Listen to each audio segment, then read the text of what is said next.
Welcome back to Ignition Life, folks. You know, the automotive world is constantly shifting gears, and today we're zooming in on one industry giant that's sparking some high voltage conversations. Yes, we're talking about Ford and their somewhat electrifying ultimatum to their dealerships. Buckle up, because this is going to be one hell of a ride. With escalating tensions between Ford and its dealers causing customers to lose faith in the brand, Ford is strategizing to eliminate middlemen entirely. Ford CEO Jim Farley's plan is already in action, aiming to restructure the sales model amidst a trying time in the auto industry. Following a surge in prices, the auto industry saw a significant drop in 2022. According to Edmunds, an auto market research firm, over 80% of US car buyers paid above the manufacturer's suggested retail price, or MSRP, in January 2023, a steep increase compared to just 2.8% in 2021 and a mere 0.3% in 2020. Manufacturers like Ford and General Motors, or GM, are losing patience with dealerships exploiting customers and tarnishing brand reputation. Despite issuing warnings, setting new rules, and implementing an agency model, the issue persists. If you've driven past a Ford dealership lately, you might have noticed packed lots with few buyers. Ford is particularly struggling with its electric vehicle, or EV, sector, investing heavily without seeing the expected returns. With dealerships finding it hard to sell internal combustion engine or ICE vehicles, Ford's bottom line is suffering. The profits from ICE vehicle sales are critical for funding Ford's EV sector. Without these sales, Ford's cash flow and investment in their electric future are at risk, posing a serious threat to Ford Blue, the company's ICE sector. If the situation doesn't improve, Ford might be forced to fund EV development by taking money out of other businesses, while making little to no profit from sales. According to their Q1 report, Ford's EV sector, the Model E business, has an EBIT, or earnings before interest and taxes, of $700 million and an EBIT margin of -102%. This means it costs Ford more than twice as much to produce their electric vehicles as they sell them for. Production interruptions for two of their most popular EVs, the F-150 Lightning pickup and the Ford Mach-E SUV, contribute to this problem. The Mach-E in particular has been problematic, with Ford having to cut the price twice this quarter to entice more buyers. Ford now aims to shift towards a sales model similar to Tesla's, bypassing traditional dealerships and selling directly to customers. This new electrified dealership strategy encourages dealers to voluntarily opt out, with some dealers choosing to sue the company, claiming that this is a thinly veiled tactic designed to force them to spend more on training to comply with industry standards. In response to these challenges, Ford has split its sales operations for gas and electric vehicles into two separate divisions, with the Blue Oval brand handling gas sales and the Model E division catering to electric efficiency. While dealers can continue operating under the Blue Oval brand, they won't be able to sell EVs unless they commit to the Model E division. With Tesla's direct-to-customer sales model proving successful, Ford is working to transition from a traditional dealership model to a more efficient one that can support the sales and service of electric vehicles. However, some dealers are frustrated, suing Ford for allegedly violating franchise agreements by requiring a $1.2 million investment in charging equipment, staff training, and other upgrades to sell and service EVs.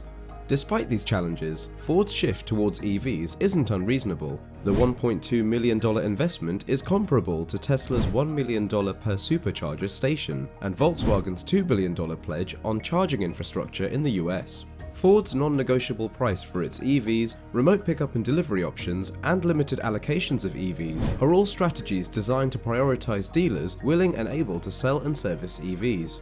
Ford's EV certification plans are necessary and logical steps to ensure that its dealers are ready and capable of meeting the growing demands for EVs. Ford isn't trying to force its dealers out of business, but rather to help them adapt and thrive in the new era of electrification. However, the transition hasn't been a smooth one. Some dealers claim that customers prefer the traditional model, enjoying the experience of testing out multiple cars with a sales agent, and are okay with paying a premium for the service. While this may be true for some customers, it's also important to consider if these dealers are truly looking out for their customers' best interests, or if they're merely trying to protect their own profits and resist change. So, the question stands: is Ford's approach fair? Should they be blamed for taking steps similar to those Tesla took to survive, or should we side with the dealers who claim to be unfairly treated? Tesla's model of direct-to-customer sales has been a key factor in their success with EVs. By cutting out the middleman, Tesla has been able to maintain control over the customer experience, streamline operations, and reduce costs. Ford, while striving to maintain dealer freedom, clearly sees the benefits of a direct sales approach. By dividing its operations into separate divisions, Ford is essentially building their own version of Tesla's sales model, and while dealers who don't want to subscribe to Ford's new EV plans can sell ICE vehicles, it's only a matter of time before these dealers become irrelevant. When Ford and other automakers finally concentrate on making only electric vehicles, these dealers will basically be out of commission. They're obviously frustrated, with some even suing Ford for allegedly violating their franchise agreements by requiring them to invest $1.2 million each in charging equipment, staff training, and other upgrades to sell and service EVs. These dealers claim that Ford is breaking the law by not giving all dealers the right to sell and service all vehicles, regardless of whether they opt in or out of the EV program. They also argue that Ford imposes unfair rules on customers. While there are two sides to this coin, the $1.2 million investment that Ford is asking for isn't unreasonable, considering that EVs require different technology, equipment, and skills. For comparison, Tesla spends about $1 million per supercharger station, and Volkswagen has pledged to spend $2 billion on charging infrastructure in the US as part of its diesel emission settlement. Secondly, Ford's non-negotiable price for its EVs benefits customers because they eliminate the hassle and uncertainty of haggling with dealers. Customers can simply go online and order their EVs at a fair and transparent price without worrying about hidden fees or markups. Thirdly, Ford's remote pickup and delivery options for its EVs are also convenient for customers because they save them time and money on traveling to and from dealerships. Lastly, the limited allocations of EVs that Ford distributes among its dealers aren't a sign of favoritism or discrimination, but a reflection of supply and demand. With over 200,000 reservations for its F-150 Lightning alone, Ford has to prioritize the dealers willing and able to sell and service EVs over those who aren't.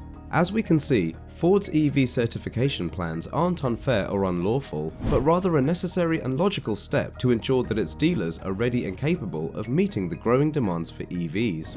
As we mentioned before, this isn't Ford trying to force its dealers out of business, but rather a matter of helping them to adapt and thrive in the new age of electrification. So what do you think? Is it fair for Ford to sit back and watch Tesla do the same thing they must do to survive? Or do you side with the dealers? Let us know in the comments below. This electrifying tug-of-war between Ford and its dealerships has only just begun. What will be the outcome? Only time will tell. But one thing is clear, the automotive industry is shifting gears to electric, and it's happening fast. Thanks for joining us in today's episode of Ignition Life. Don't forget to like, share, and subscribe for more incredible content on all things automotive. Until next time, keep your foot on the gas and we'll see you in the next episode.